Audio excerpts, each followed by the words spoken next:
Hello, everybody. Welcome on Yucca Valley TV. I'm very happy to see you again after a week break. We're going to talk sports and we're going to talk football with Shaka Gray. Shaka, how are you?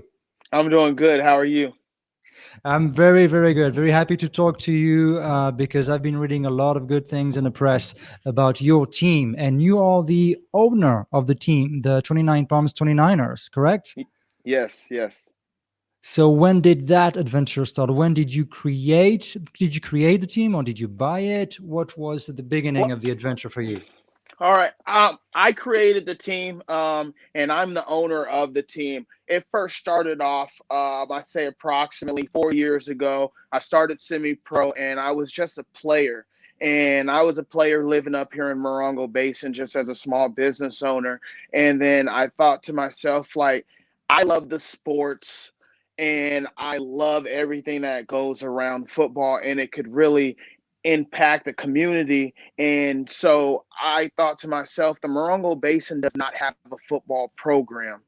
I want to take this upon myself to create that avenue for athletes up here in the Morongo Basin can have a team. I've seen because you've been in the press, and I read 29ers developmental football team. What does that mean, All, developmental? all right, developmental. All right, so we used to be called a semi-pro football team, and semi-pro just it has a overwhelming name to it. And so some people feel like they don't have enough skill to be semi-pro. And so what I want people to understand is that we're a developmental team and that we develop skill over time and that you don't necessarily have to have the skill right then and there, but we will develop that skill. You are welcoming any level of skills, any skill level in the game, and you're going to help the players to grow and learn and develop their game, basically. 100%. And like what my slogan is that we are a team built for the community by the community. This is Wednesday when we're taping this interview. So, as an exclusive for our subscribers, this interview is going to be on Zerb, and for the rest of the people, this is going to be free on Facebook on Monday. My question is: you're going to go to Arizona with a team on Saturday, correct? Yes. So, what are you We're, going to play, and what's all, going to happening? all right. So technically we are a hybrid team. So what a hybrid team means is that we play 8-man football, which is arena style football, and we play traditional American football, which is 11-man football. But this upcoming game, we will be traveling to Arizona to play 8-man football, which is arena style football. So, who are you going to play against in Arizona? In Arizona, we're supposed to be playing against the Yuma Renegades. You are recruiting right now. You are looking for players, all positions. Am I correct? Yes, we're recruiting all the time, year round. We're looking for players because we play every season. And so, with that being said, we'd like to incorporate the whole community of the Morongo Basin to be a part of the High Desert 29ers. This team is for everyone, so we're always recruiting.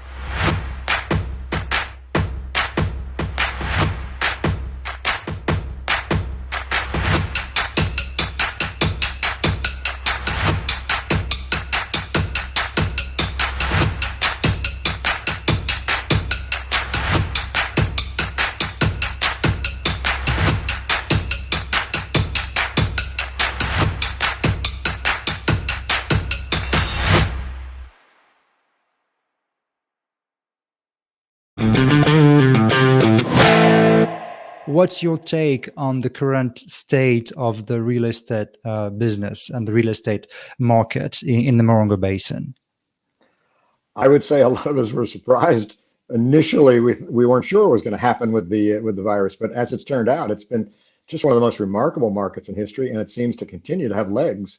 And I think we can see it going on for quite a while. The Federal Reserve, of course, is going to keep interest rates low, which means there's going to be a supply of money available.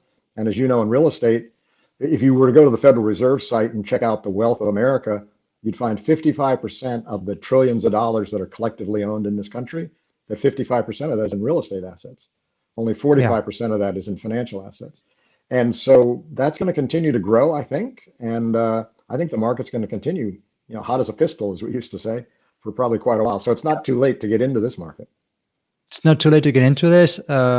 Is it more like a buyer's market or a seller's market right now?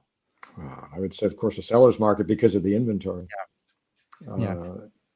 You know, it's one of those things where there's so many buyers looking for properties. It is difficult. Of course, with a good agent, you can find the property you want as long as you're patient.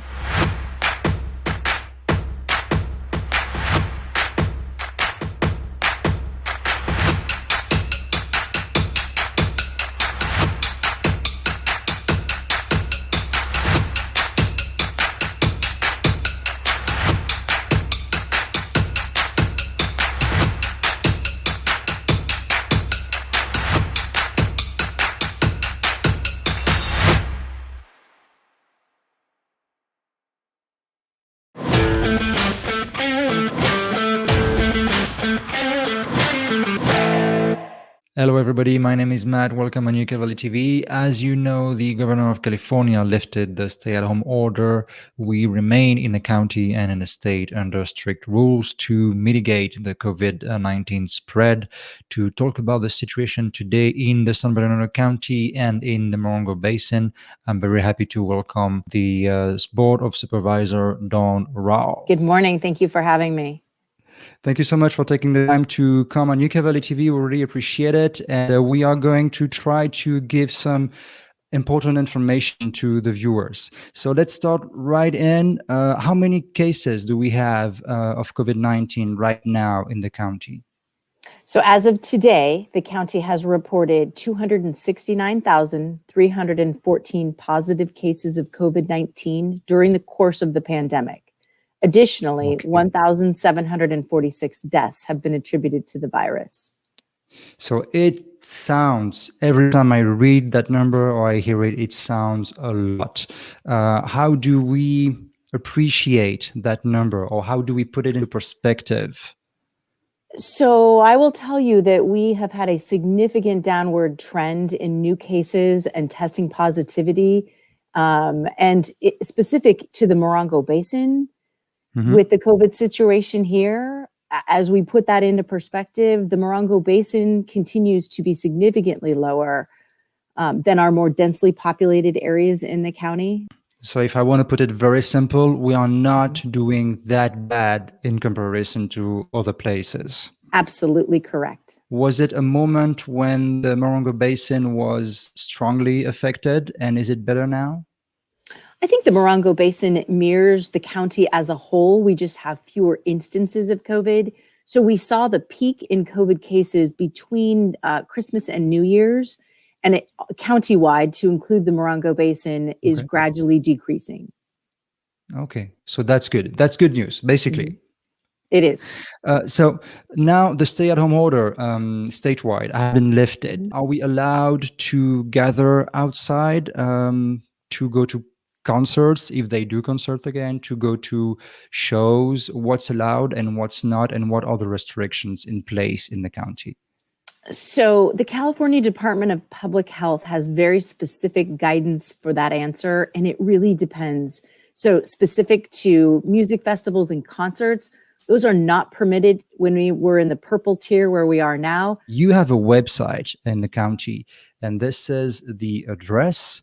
It's very well done, and all the questions I'm asking you right now, you can find basically all the answers on that website. If you're looking for testing site, if you want to know how many cases we have, if you want to have vaccine information, if you want to make an appointment, if you have a calculator for quarantine and isolation, the website is very well, it's very complete. You have all the news related to COVID. So one place you can find all the information about it. What about the restaurants and the shops? They were still allowed, if maybe I'm wrong, if they were still allowed to be open outside. What about now? What are they allowed to do? So now that the regional stay-at-home order has been lifted, counties such as ours in the purple are allowed to operate restaurants for takeout as well as outdoor dining. And that is where we are in the purple tier currently. So that's breweries and restaurants and distilleries. They can reopen for outdoor operations.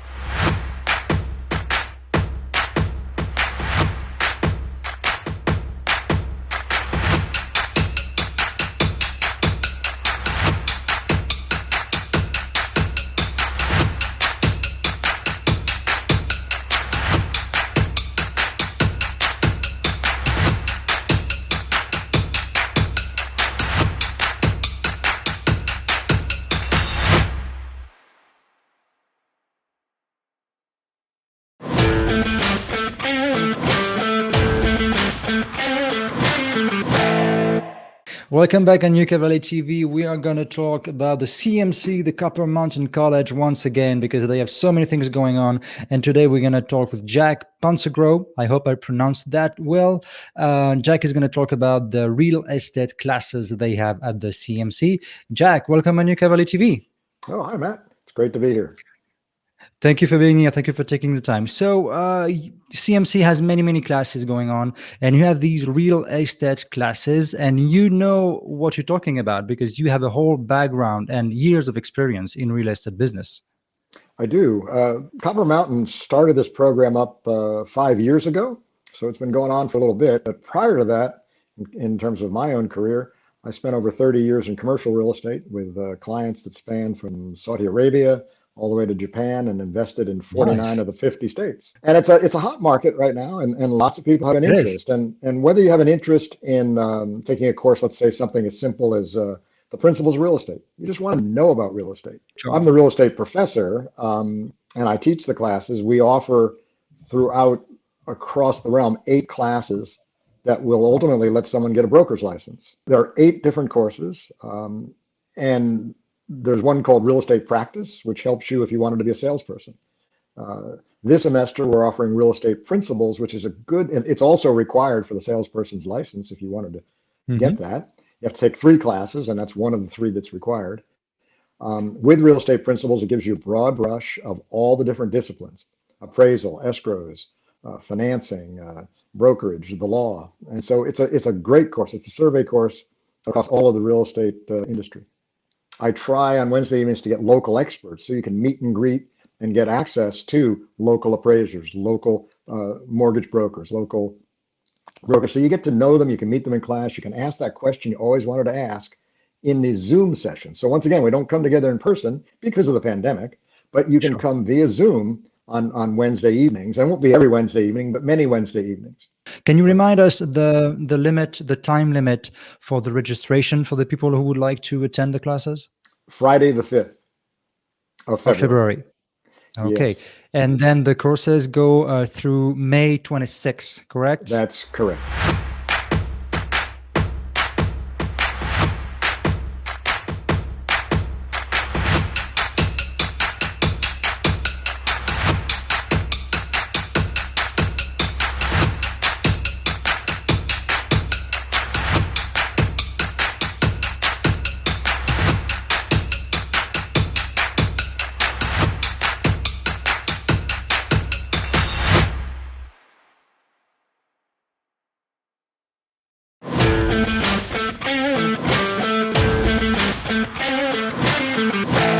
Hello, this is Liesl with Yucca Valley TV. Today we're going to sit with Jeff Haffler from the Beauty Bubble at Joshua Tree. Hi, Jeff. How's it going? Hi, Liesl. I'm good. How are you doing? So good to see you. Welcome to the Beauty Bubble. It's nice to be back. So, Jeff, tell me a little bit. I think I read somewhere that this was a big dream of yours to create this shop. Tell me about that.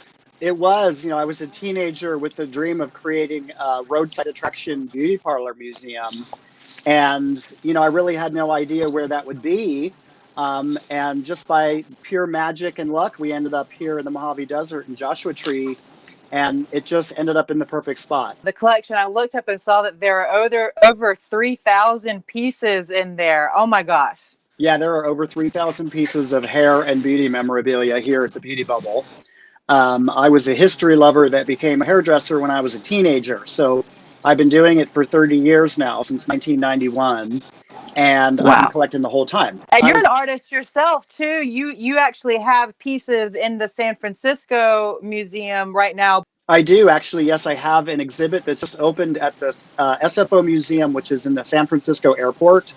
They are the only official museum in an airport. They're exhibiting 50 artifacts from my collection, as well as 6 of my hairdo sculptures, which this is the afro.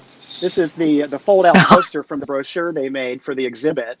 Well, they told hair salons when we reopened, we should get rid of our lobby so people don't congregate. And so I decided I would turn the whole front into a gift shop. Do you want me to walk you guys through the shop? I think that would be awesome. Let's take a look.